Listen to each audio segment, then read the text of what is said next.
Kingmakers IAS Academy for UPSC and TNPSC admissions. Call 9444227273.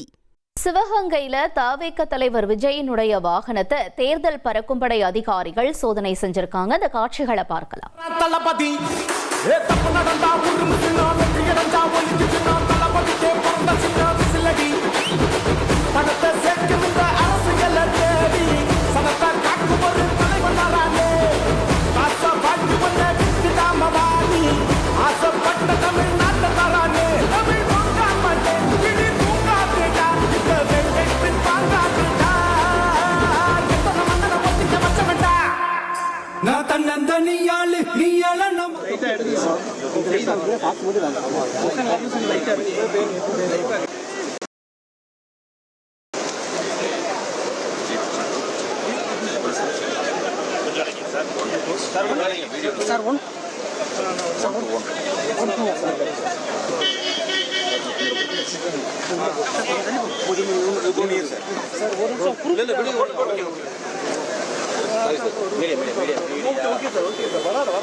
Sivaganga மாவட்டம் எஸ்கோட்டை அந்த பகுதியில் தாவேக தலைவர் விஜயினுடைய வாகனத்தை தேர்தல் பறக்கும்படை அதிகாரிகள் சோதனை நடத்தக்கூடிய காட்சிகளை பார்க்கிறோம். மேலும் விவரங்களோடு செய்தியாளர் ஜெகநாத்தும் இணைஞ்சிருக்காரு.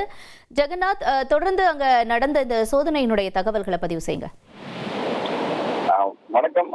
சிவகங்கை மாவட்டம் காரைக்குடியில தேர்தல் பிரச்சாரத்தை மேற்கொள்வதற்காக தமிழக வெற்றி கழகத்தின் தலைவர் விஜய் அவர்கள் தற்போது வாகனத்தில் சென்று கொண்டிருக்கிறார். இருந்த போதிலும் பார்த்தீங்கன்னா இந்த வாகனத்தை தற்போது SS கோட்டை என்ற பகுதியில், குறிப்பாக இந்த காவல் நிலையத்திற்கு எல்லைக்கு உட்பட்ட அந்த இடத்துல பாத்தீங்கன்னா தற்போது தேர்தல் பறக்கும் படை அதிகாரிகள் இந்த அவருடைய வாகனத்தை திடீரென நிறுத்தினார்கள்.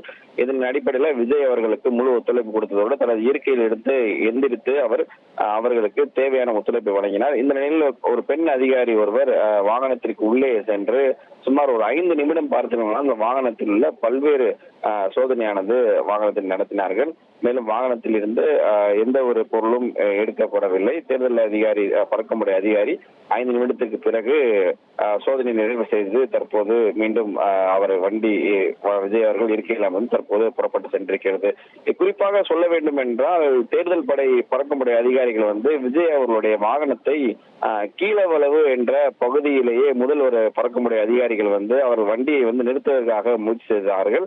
குறிப்பாக அந்த இடத்துல மக்களுடைய கூட்டம் அதிகமாக இருந்ததாகவும் விஜயுடைய வாகனத்தை முன்கூட்டியே அவர்கள் நிறுத்தக்கூடிய வாகனத்தின் வேகம் கருதி அந்த இடத்தில் அவர்கள் வாகனத்தை சோதனை செய்ய முடியாத சூழல் நிலவியது.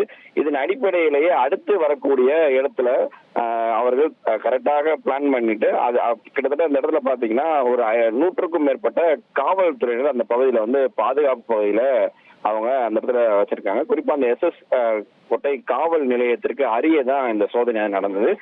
முழுமையாக பேரிகார்டுகள் போட்டு அந்த வாகனத்தின் வேகத்தை கட்டுப்படுத்தும் வகையில ஏற்பாடுகள் செய்யப்பட்டது. இதனால் விஜயுடைய வாகனமானது சுமார் அந்த இடத்துல வரும்போது மட்டும் பாத்தீங்கன்னா வேகத்தை கட்டுப்படுத்த தொடங்கினார்கள். வேகத்தை கட்டுப்படுத்தின அடிப்படையில் தற்போது இந்த தேர்தல் அதிகாரிகள் அவருடைய வாகனத்தை நிறுத்தி இந்த சோதனை நடத்தியிருக்கிறார்கள். ஏன்னா முதல் முறை அட்டம் செஞ்சு அவங்களால வாகனத்தை நிறுத்த முடியாத சூழலின் காரணமாக இரண்டாவது முறை திட்டமிட்டு அவர்கள் காவல்துறையுடைய பாதுகாப்புடன் இந்த வாகனத்தை நிறுத்தி தற்போது சோதனை மேற்கொண்டார்கள். 5 நிமிடத்துக்கு மேல சோதனையானது நடைபெற்றது. தற்போது வாகனத்தில் எதுவும் எடுக்கப்படவில்லை. தற்போது விஜய் அவர்கள் வாகனத்தில் ஏறி தற்போது அவர் திருக்கோஷ்டியூர் என்ற பகுதியை தாண்டி தற்போது காரைக்குடி பகுதிக்கு சென்று கொண்டிருக்கிறார் என்பது குறிப்பிடத்தக்கது. இன்னும் எவ்வளவு நேரத்துல காரைக்குடி அடையறதுக்கான வாய்ப்புகள் இருக்கு ஜெகநாத்?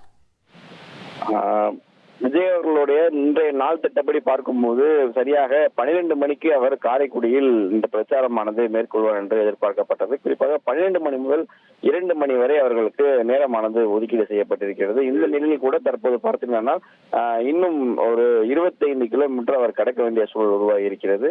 இந்த 25 கிலோமீட்டர் கடப்பதற்கு சராசரியாக நாம் கடந்தோமே ஆனால் அரை மணி நேரத்தில் கடப்பதற்கான வாய்ப்புகள் இருக்கு. ஆனால் தற்போது அவர் வழி எங்கிலும் இருக்கக்கூடிய அவருடைய தொண்டர்களை பார்வையிட்டு அவர் உற்சாகமாக அவர் வரவேற்கக்கூடிய அனைத்து வரவேற்பையும் அவர் ஏற்றுக்கொண்டு வருவதால்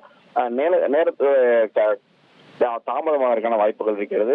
இன்னும் ஒரு மணி நேரத்திற்குள்ளே அவர் அந்த காரைக்குடியில் பிரச்சாரம் பேசுவதற்கான இடத்திற்கு வந்தடைவார் என்று எதிர்பார்க்கப்படுகிறது. 2 மணிக்குள் அவர் பேச்சை நிறுத்திவிட்டு அவர் அங்கிருந்து புறப்பட்டு திரும்ப மதுரைக்கு செல்வதற்கான ஏற்பாடுகள் அனைத்தும் செய்யப்பட்டிருக்கிறது என்பது தெரிய வந்திருக்கிறது. ரைட் ஜெகநாத், நன்றி உங்களுடைய தகவல்களுக்கு. தவிக தலைவர் விஜயனுடைய வாகனத்தை தேர்தல் பறக்கும் படையினர் சோதனை நடத்தியிருந்தாங்க. தொடர்ந்து அடுத்தபடியாக இந்த சோதனைக்கு பிறகு காரைக்குடி நோக்கி மீண்டும் இந்த வாகனம் என்பது புறப்பட்டிருக்கிறது. இதனுடைய விவரங்களை எமது செய்தியாளர் வழங்க கேட்டோம். Kingmakers IAS Academy for UPSC and TNPSC admissions call 9444227273.